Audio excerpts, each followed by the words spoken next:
What's up? It's your boy Modern Ninja the Nerd, and we're back again with another anime analysis. Today we're going to be talking about Attack on Titan. As you all know, Attack on Titan is over. I've watched the last final 2 episodes, and I must say, it's been a long run. 10 years in total. I remember being in high school watching the very first season. It came out when I was a freshman. And I'm not gonna lie, getting here was rough with the final part 1 and the final part 2. It felt like this was gonna go on forever. I know there was a rumor about a movie being made before these last 2 episodes were released, and at some point, I was just like, I've read the manga, I know what's gonna happen. I'm ready to see this get adapted already. I got kind of annoyed at the fact that it was taking so long, but then again, MAPPA has a lot of things on their plate. Anywho, today's video will contain spoilers for the manga of Attack on Titan as well as the anime. If you prefer to watch it and come back later, please be my guest. Like it, save it for later. Also subscribe and hit that bell so you can feel my energy whenever I upload a video. But in the meantime, play my intro real quick.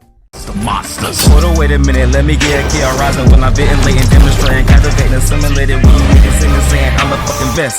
Better get your best, nigga, color me impressed. Swear the streets blessed, all up in your chest. Kill you with my sword, guess I gotta clean my mess. The fact that you niggas see me playing, it's only natural, I'm super just saying. Now, these last 2 episodes were an hour. The first one was an hour, and the second one was an hour and 23 minutes. I have to say it was beautiful. Beautifully animated. I don't have anything against these videos simply because, one, it's been a long time coming.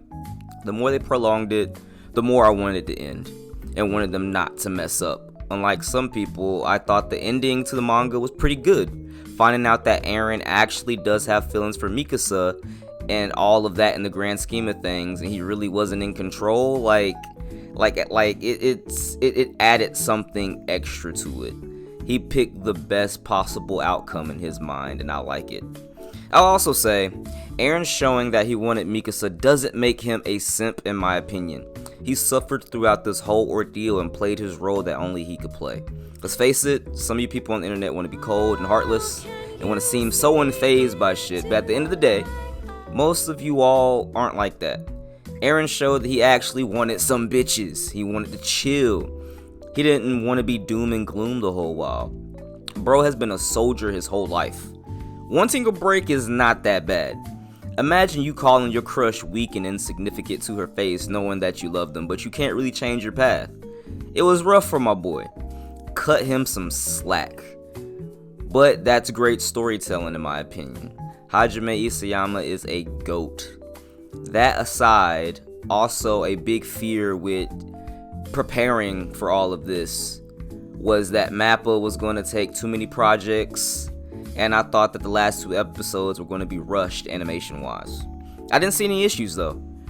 I'm pretty sure people that watch it frame by frame and actually look for a lot more issues than the average anime watcher, they might say some things about if there's any issues, but I didn't see any, and as far as I'm concerned, it was beautifully animated. It was great. It followed the manga more or less to a T, and I really like watching that. I actually felt something from it, like a proper ending to all of this. Also, the voice acting was great. I watched it in sub, and I know people look at sub kind of weird, like how do you know that they're voice acting well, you speak English? From my opinion, it was pretty phenomenal. I loved it. I don't have anything bad to say about it. Its entirety, animation, voice acting, story, it was all good. It was great. In of itself, Attack on Titan is a masterpiece. But my thing is, they said that the ending to this anime would be a lot different than in the manga. And there were some key differences in the anime adaptation. Like, I noticed myself that Armin and Eren were talking. It wasn't exactly like how it was in the manga. For example, in the manga, Armin kind of agreed and thanked Eren for being a mass murderer for their sakes. But in the anime, he thanked Eren for showing him life outside the walls, and he took a bit of accountability for the actions of Eren, saying that he helped cause the rumbling. And the part that I liked about this was at the end that was also different from the manga. Eren and Armin hugged and said, after all of this, I'll see you in hell. But like in a friendly way. And I'm not gonna lie, that's a ride or die best friend right there. Because I mean, bro, who says stuff like that? You know what I mean? Like he's like, if hell exists, I'll see you there. And they hug. Like, that's best bro type stuff right there. And I really fucked with it.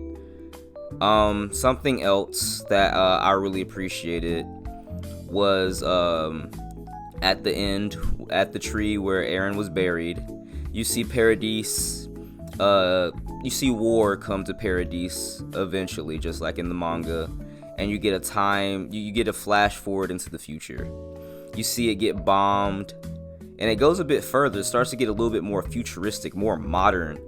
And like, I think at some point they got nuked as well. Like, Paradis was getting it, but like, it just showed that Eren was right.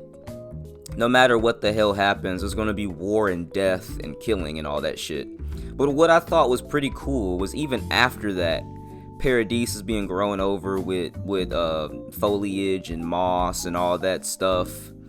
And Eren's big tree is still there. And you see a boy with a backpack walking with his dog, and he walks into a tree just like Ymir did in the beginning that started all of this Titan stuff in the first place. I was thinking to myself and to my friends, I was talking to them, and we're just like, is this repeating the cycle of, like, I know the cycle of war repeats, that's the whole theme, but is this like telling us that the cycle of Titans and everything is going to like continue? Because I'm not gonna lie, we saw Paradis get nuked before it got grown over, so we know the weapons are advanced far beyond what they were then. Like, we saw in the previous season the armored Titan get messed up by a gun, you know what I'm saying? Like, previously we thought nothing could harm the armored Titan, and then we see Reiner get blasted and his armor is gone, you know what I'm saying? So like, just imagine, like, I know there probably isn't going to be a sequel, because I mean, like, how would you do that, you know? Like, I'm not gonna lie, it's an interesting concept, but how would you do Titans in a modern age, or rather I say a futuristic age, you know? Like, you got nukes, you got submachine guns, you got armor piercing rounds, you got rail guns and nukes. Like, again, the rumbling is a very devastating ability, but like, I know there are a couple of things going around the internet and on TikTok talking about which anime character will have the easiest time wiping out the rumbling and the hardest time. Not gonna lie, you throw Goku or current Ichigo out there, he's wiping it, you know what I'm saying? And I know there's a couple other characters offhand I can think about that's wiping them as well. Like, the rumbling is devastating, but like, to some of these characters, it's like, you know what I'm saying?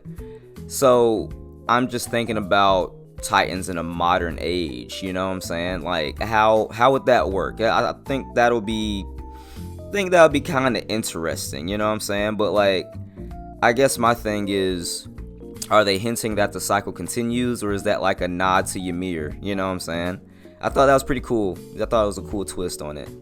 And again, I'm pretty happy with the ending of Attack on Titan. I can't really think of anything to complain about. Like, the action was there, the stakes were there. Even when some of the Eldians and Marleyans were crying, I actually felt something, you know? When the people felt hopeless, I felt hopeless for them. It was sad when everybody was like, this is the end. Or when Annie and them saw that spine-like creature was coming up again, and they had to fight again, or they saw Eren get up and they're telling their folks, hey, I'll be right back, I have to fight, you know what I'm saying? Like the possibility of them dying after they got reunited with their people, it felt real, and I felt that.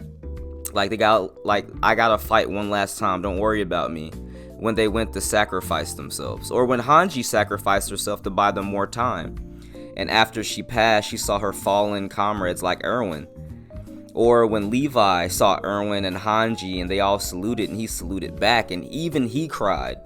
It made me want to cry, you know? Like, I felt all of that emotion, and that's why I say this was a great ending. I don't have any complaints, because it made me feel something. It was a great send-off, and after all these years, 10 years, Like, I grew up with this shit. It's still phenomenal. Like, I was 15 or 14 when this came out, a freshman in high school. So, like, seeing it end and watching it finish at the age I am now, it just feels, you know, a chef's kiss. It was wonderful.